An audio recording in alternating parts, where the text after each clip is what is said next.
you're smart and work hard, but just aren't where or who you want to be.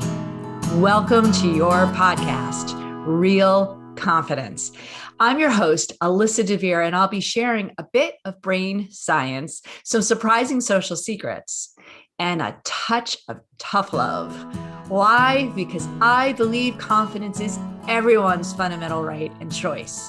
So let's get to it. So we're going to do a really interesting conversation today. Whatever you're doing, you're driving, you're walking, you're sitting at your desk, I'm going to invite you to be really intentional in listening today because I've got an extraordinary guest on our podcast. Doug Garland is joining me. He is a now retired academic orthopedic surgeon, but he is going to talk to us not about that. He's going to talk to us about something that he wrote. It's a wonderful book called The Tall Poppy Syndrome, The Joy of Cutting Others Down. It's certainly a confidence sweet spot. So Doug, thank you for joining me and having this conversation today. It's my pleasure. So we need to start with what is tall poppy? And if you can explain it to me and even the people out there who've never heard about it, I would be grateful.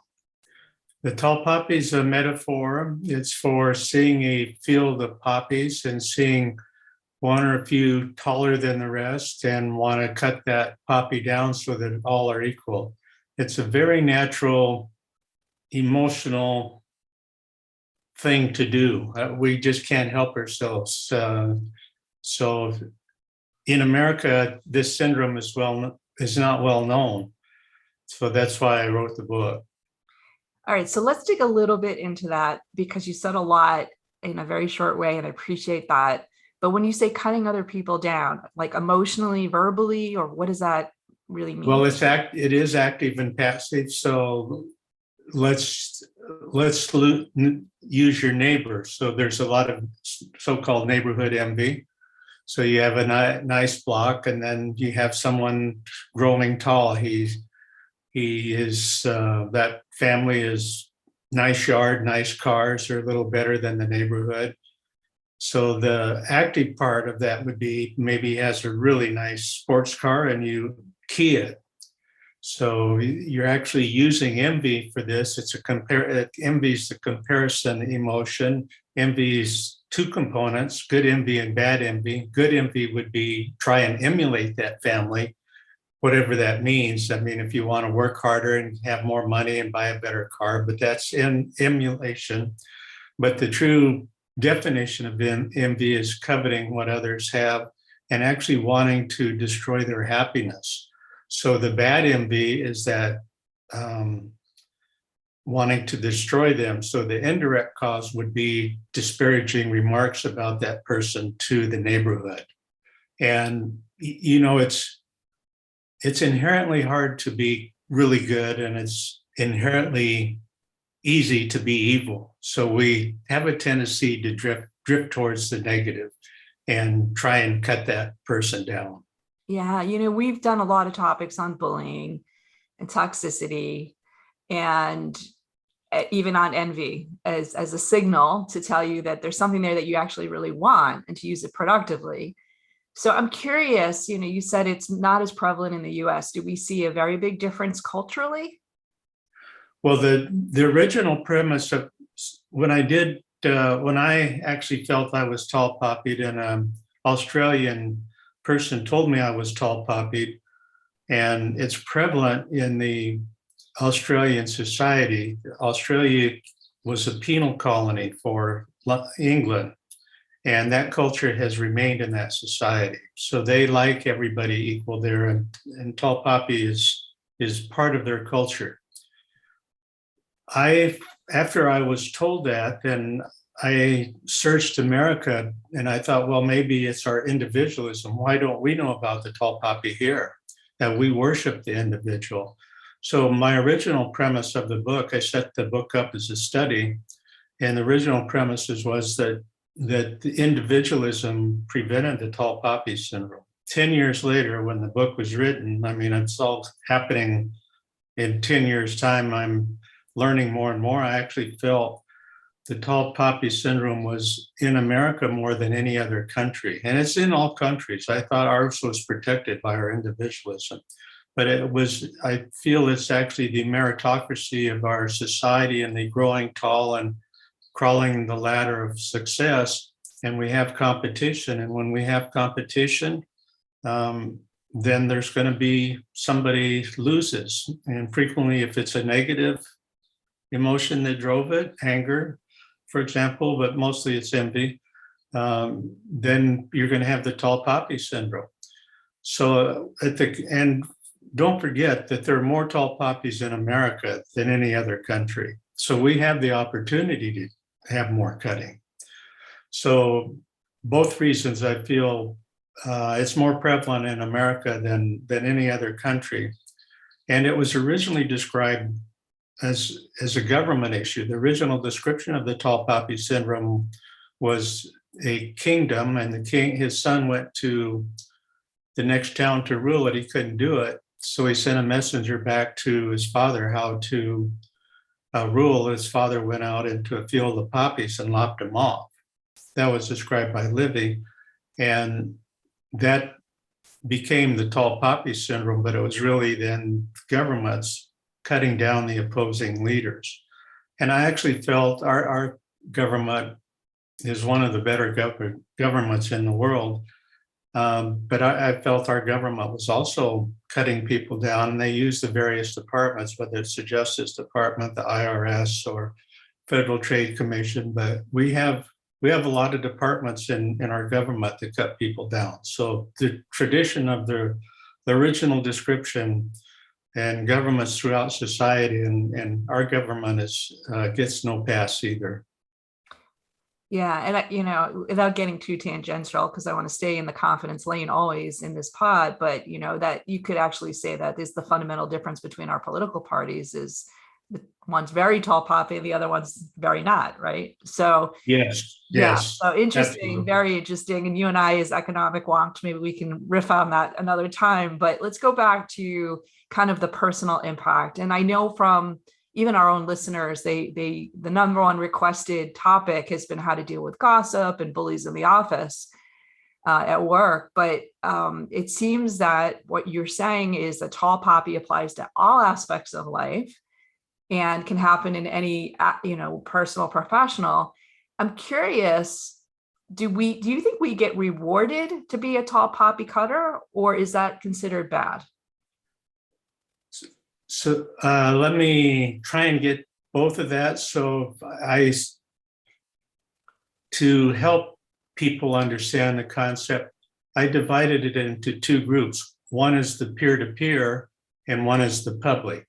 And the public is really where the tall poppy is involved. So that if you have some Hollywood star such as Will Smith get cut down by the public after the Academy Award, that's the example of the tall poppy, the true example. But the tall poppy syndrome happens to real people. So it happens in your family when you're growing up. You get into school, it happens to you. It happens in your neighborhood. And of course, at work, it happens all the time. So it's what I call peer-to-peer. And there is not necessarily a tall poppy.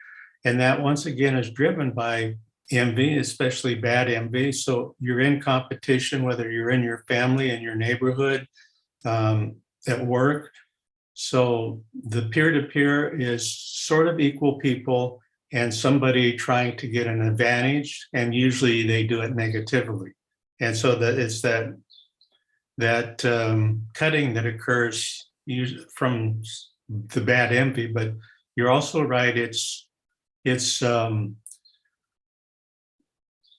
the competition, but bullying is they're similar, but they are dissimilar as well. But the problem with the bully is that behavior works in the family and in the school, and so they continue that behavior into the workplace. The problem is if nobody ever calls them out, there's never self-reflection, and they can't help themselves. It's been successful, and that's why they continue to build on it.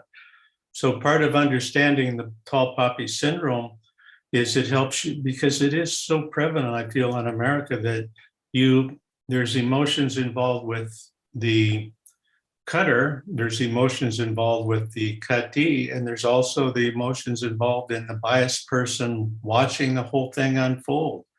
So as you understand the syndrome, you make better judgments and you can self-improve. I mean, I was tall poppied. I grew tremendously after that happened as I searched my soul for why I was tall poppied. What did you give us a little bit more? What happened and what was the sole result? Well, I was an academic orthopedist as well as running a private practice, and I was head of the American Spinal Injury Association. I was to go to Australia for a 6-week sabbatical to help them with some of their spinal cord injury units. And when I came back from a meeting where we actually setting this up, I had a note on my office saying that my office had been moved down to a cubbyhole. I had the premier office. Our unit, the spinal cord injury unit I was running, was 100 beds, which is one of the largest in the world.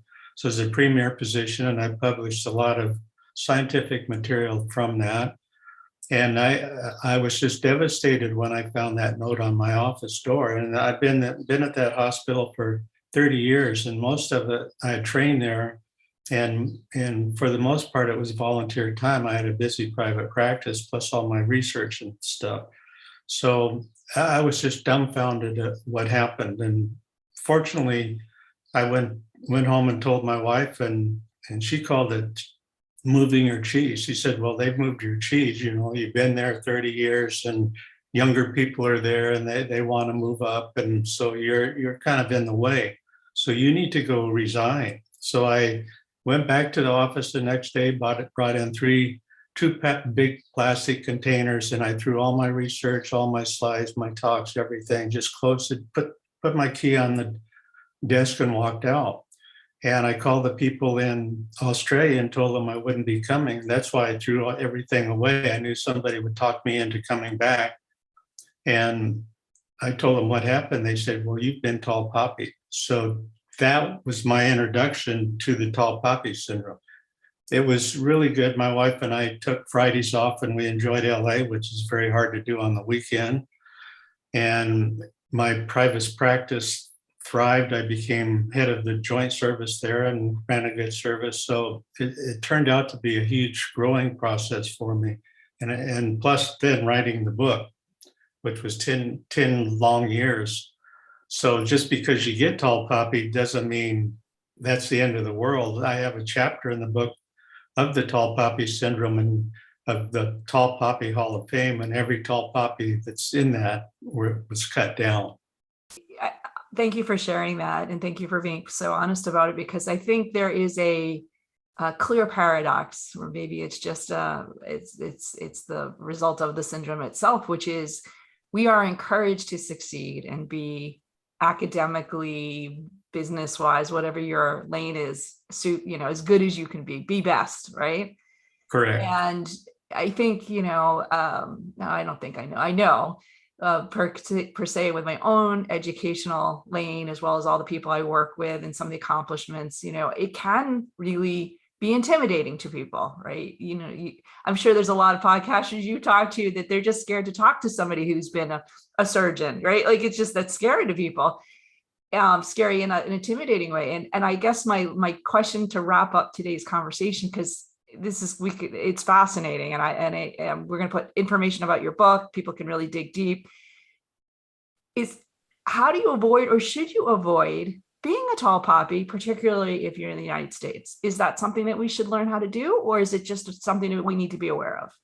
No, we want to do that. That's part of, I think, our cancel culture now. The worst thing we can do, I mean, if they have egregious behavior, fine. So egregious behavior, my definition of egregious behavior is too much power. It's hubris, pride, lust, and greed. I mean, when I look at the egregious behavior and why people are cut down, it's for those three main reasons. But remember, we don't advance as a society without tall poppies.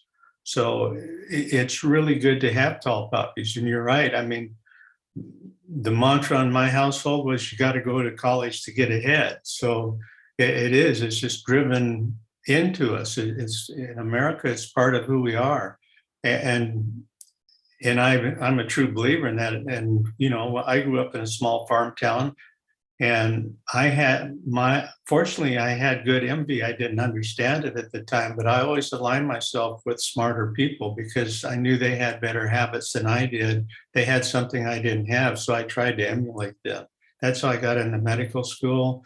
That's how I was very successful in both my private and my academic practice, was aligning with good people. So that's what monuments are for, and things to help remind us and to follow the good leader. So yes, tall poppies are extremely important. The Dutch have a saying, the tall tree captures all the wind.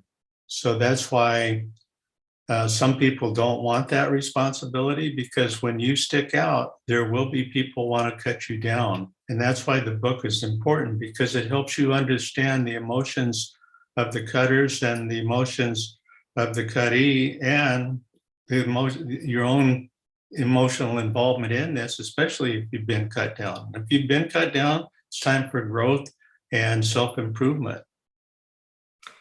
Words of wisdom beyond anything that I think any young person has yet to appreciate, but I certainly do. So I am so grateful for your time here. DougGarland.com is your website. We will put that in our show notes as well, again, as a link to the book. For those of you who are listening, it's The Tall Poppy Syndrome, The Joy of Cutting Others Down. Doug, thank you so much for uncovering this, sharing it with us, and being so generous with your own story and time. It's been my pleasure. Enjoy meeting you. So before we completely wrap up, I want to let you know that full transcripts and show notes for this and other episodes can be found on the website, www.americanconfidenceinstitute.com/podcast. I also want to remind you once again that the best way to get confidence for yourself is to give it to others. And you can do it so easily just by liking and sharing this episode on your favorite social media channels. You can even give me some confidence fuel by sending in any comments about the topics I've covered or ones you'd like me to consider for the future. So for now, this is Alyssa DeVere. Thank you for helping to bring more confidence to the world. This podcast was produced by Mindful Media. All rights reserved by Alyssa DeVere and the American Confidence Institute. Music written and performed by Jeff Weinstein.